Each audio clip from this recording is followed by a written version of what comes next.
তার থেকে অনেক বেশি লাভ ওই ব্র্যান্ড এবং এরা যারা আছে তারা করে।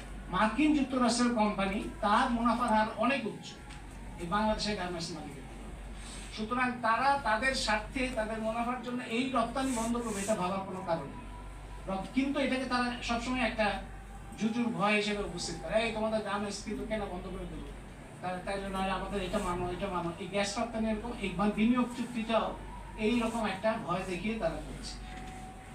এর পাশাপাশি আরেকটা বড় জায়গা হচ্ছে বাংলাদেশের স্বাধীনতা, আপনার হাত পা বাঁধা। এই পুরো বিনিয়োগ চুক্তি নামের যে আদেশপত্র কিংবা মার্কিন কৌশলপত্র, মূল আরেকটা জায়গা হচ্ছে যে বাংলাদেশের হাত পা বাঁধা থাকে। সে কার সাথে চুক্তি করবে, কোথায় বাণিজ্য করবে, কোথায় আমদানি রপ্তানি করবে, সামরিক খাতে কি করবে, সামরিক ব্যবস্থাপনার ক্ষেত্রে কি করবে, তার সমস্ত কিছু নির্ধারিত হবে যুক্তরাষ্ট্রের ইচ্ছা এবং তার প্রয়োজন অনুযায়ী। এখন গণতন্ত্র বলতে আমি শেষ করে এটা বলি যে গণতন্ত্র বলতে তো শুধু নির্বাচন বোঝায়। গণতন্ত্র বলতে বোঝায় জনগণের তার জীবন এবং নীতি নির্ধারণ প্রক্রিয়ার উপরে জনগণের কর্তৃত্ব কতটা আছে। একটা দেশে জীবন, সম্পদ এবং নীতি নির্ধারণ প্রক্রিয়ার উপরে জনগণের কর্তৃত্ব কতটা আছে সেটা দিয়ে বোঝা যায় যে সেখানে গণতন্ত্র আছে কিনা।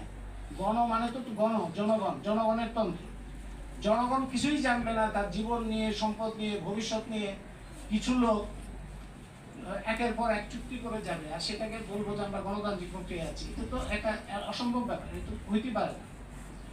এখন বাংলাদেশে আমরা যে প্রক্রিয়ার মধ্যে আছি, যে নির্বাচিত সরকার তারা জনগণ নির্বাচন করবে এক দলকে, তারেক রহমানকে নির্বাচন করবে, আর মার্কিন রাষ্ট্রদূত ভাইসরয়ের মতো এই দেশ চালাবে, এটা তো হইতে পারে না।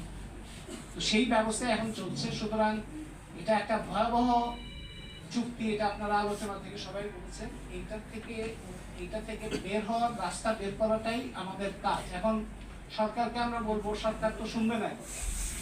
পার্লামেন্টের দলগুলো তারা ঐক্যবদ্ধ এই চুক্তি কাছে মাথা নত করতে, এটা চুক্তি বাস্তবায়ন মাথা নত করতে, চুক্তির দাসত্ব মেনে নিতে এই সংসদের সকল সদস্য তাদের উচ্চ কণ্ঠ শোনা গেল, তারা যে দাসত্ব মেনে নিতে তারা ঐক্যবদ্ধ হয়েছে, এটি আমরা দেখতে পাচ্ছি।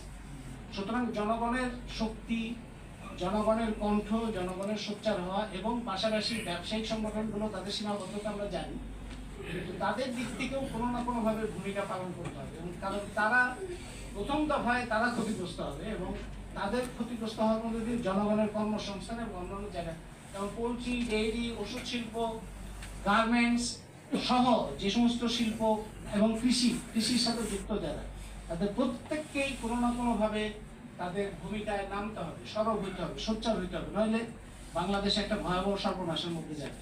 এটা নিশ্চয়ই, এটা ঠেকানোর জন্য আমি আশা করি যে এই সাম্রাজ্যবাদ এবং যুদ্ধবিরোধী জোট তারাও ভূমিকা পালন করবে। আমরা গণতান্ত্রিক অধিকার কমিটি থেকেও কাজ করছি, আবার অন্যান্য যারা যারা কাজ করছেন তাদের মধ্যে একটা ঐক্য এবং সংহতি যত দৃঢ় হবে, ততই জনগণের মধ্যে এই আস্থাটা তৈরি হবে এবং জনগণকে যত বেশি যুক্ত করতে পারবো।